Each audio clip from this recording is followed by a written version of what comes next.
দুর্গাপুরের কর্মী সম্মেলনে এসে রাজ্যের শাসক দল তৃণমূল কংগ্রেসের বিরুদ্ধে বিস্ফোরক মন্তব্য করলেন বর্ধমান দুর্গাপুর লোকসভা কেন্দ্রের বিজেপি প্রার্থী দিলীপ ঘোষ। আবার বলবো, তার গোষ্ঠী শুদ্ধ চোর, তার পরিবার শুদ্ধ চোর, পরিবার শুদ্ধ সবাই চোর। তার বাড়িতে সোনা পাওয়া যায়, তার বাড়িতে টাকা পাওয়া যায়, তার কুকুর ছাগলের নাম পর্যন্ত পাওয়া যায় চুরিতে। চোরকে চোর বলেছে, কি বলেছে? বাপের বেটা বলেছে, আমি বলতে পারি, আর কেউ বলতে পারবে না। সোমবার দুর্গাপুরের সিটি সেন্টারের সৃজনী প্রেক্ষাগৃহে দলীয় কর্মীদের নিয়ে একটি নির্বাচনী সভার কর্মসূচিতে যোগদান এসে সাংবাদিকদের মুখোমুখি হয়ে এসএসসি চাকরি বাতিল নিয়ে হাইকোর্টের রায় প্রসঙ্গে তৃণমূল কংগ্রেসের নেতাদের দুর্নীতি নিয়ে সোচ্চার হয়ে রাজ্য সরকারের ভূমিকার সমালোচনা করতে গিয়ে দিলীপ ঘোষ বলেন, আজকে যে রায় হয়েছে আদালতের হাইকোর্টের, সেই রায় নিয়ে মুখ্যমন্ত্রী বলেছেন যে বিজেপির বিচারালয়। শুনুন, যখন ওনার পক্ষে গেল সিঙ্গুর নিয়ে, তখন বিজেপির বিচারালয় ছিল না। ওনার পক্ষে রায় গেলে ঠিক, আর কোর্ট যদি বিপক্ষে যায় তাহলে ভুল, বেআইনি হয়ে যাচ্ছে। কত বড় দাম্ভিকতার কথা! আপনার নেতারা চুরি করছে, বাড়ি থেকে সিবিআই ইডি টাকা বার করছে, আপনার নেতারা বোম ফাটাচ্ছে, এনআইএ এসে ধরছে ওদেরকে দেশবিরোধী কাজের জন্য। আপনার নেতারা কমপক্ষে 3000 কোটি টাকা এই শিক্ষক কেলেঙ্কারিতে তুলেছে, আর তারপরে অযোগ্য লোকেরা পরীক্ষা দেয়নি, খাতায় লেখেনি, লোকেদের চাকরি দিয়েছে। ফলে প্রায় 13 লক্ষ লোকের জীবন নিয়ে চিনিমিনি খেলেছে। আর এই যে 25-26 হাজার যারা চাকরি গেল, তারা তো বেআইনি ভাবে টাকা দিয়েছে। মমতা ব্যানার্জি বলছেন সুপ্রিম কোর্টে যাবে, যেতেই হবে, টাকা দিয়েছে ওরা। তাদের দেখাবেন লড়ছি, কিছু করতে পারবেন না।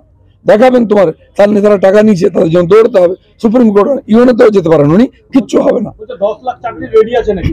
সেটা অনেকদিন ধরে বলছেন, কোথায় রেখে 10 লাখ চাকরি? 1 লাখ দিয়ে দিতেন, তাহলে তো এমনি নির্বাচন পার হয়ে যেত। কিছুই নেই, ওনার ডায়লগ আছে। এখন পেঁচে পড়েছেন, ওনাকেও জেলে যেতে হবে। আমার তো মনে হয় ওনাকে ডাকা উচিত, ইন্টারোগেট করা উচিত যে টাকা কে নিয়েছে। প্লাস এই যে 26,000 লোকের চাকরি টাকা ফেরত দিতে হবে বেতনের 6 সপ্তাহের মধ্যে, কোথেকে টাকা আনবে? তার চাকরি করেছে, টাকা পেয়েছে, খেয়ে নিয়েছে।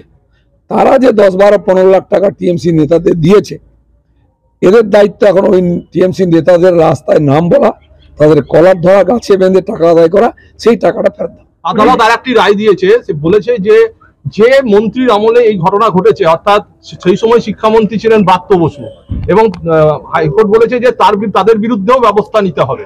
এটা ঠিক যে প্রায় 3000 কোটি টাকা গেছে, কে নিয়েছে? এরা তো দিতে পারে, চাকরির জন্য সব দেয়, অনেক কিছু দেয় লোকে, এটা দোষ করেছে। কিন্তু যারা টাকাটা নিয়েছে, সিবিআইয়ের দায়িত্ব প্রথম তাদের নাম্বার করা, তাদেরকে ধরে জেলে ঢোকানো, তাদের কাছ থেকে টাকা আদায় করা। প্রধানমন্ত্রী বলেছেন 3,600 কোটি টাকা নিয়ে আমরা ফেরত দেবো। এই টাকাই তো আছে, আমরা তো ফেরত দেবোই। আর সিবিআই ইডি সে টাকা আনবে, সে টাকা যারা গরিব লোক তাদের ফেরত দেবে। উনি বলেছেন যে 100 দিনের কাজের টাকা দেওয়া হয়নি। কি দেয়নি? আগে তো হিসাব দিন আগের টাকার। 2,29,000 কোটি টাকার হিসাব নেই, সেটা কে দেবে? টাকা তো পেয়ে যাবেন, আপনি পেয়েছেন এতদিন। টাকাটা গরিব মানুষের যে উন্নয়নের টাকা আপনি ঝেড়ে খেয়ে নেবেন, আপনার পার্টি লুট করবে, এই অধিকার তো আপনাকে কেউ দেয়নি। মুখ্যমন্ত্রী গতকাল উত্তরবঙ্গের শেষ প্রচারে গিয়ে বললেন যে বিজেপি আমাকে মারার ষড়যন্ত্র করছে। এবার কেন্দ্রীয় বাহিনীর বিরুদ্ধে আঙুল না, শেষ অস্ত্র এটা। আমি মহিলা, আমি অসহায়, আমাকে টার্গেট করা হচ্ছে, আমার ভাইপোকে মারার চেষ্টা করা হচ্ছে। কলকাতা পুলিশ জামা শুরু করেছে তাদের নাকি।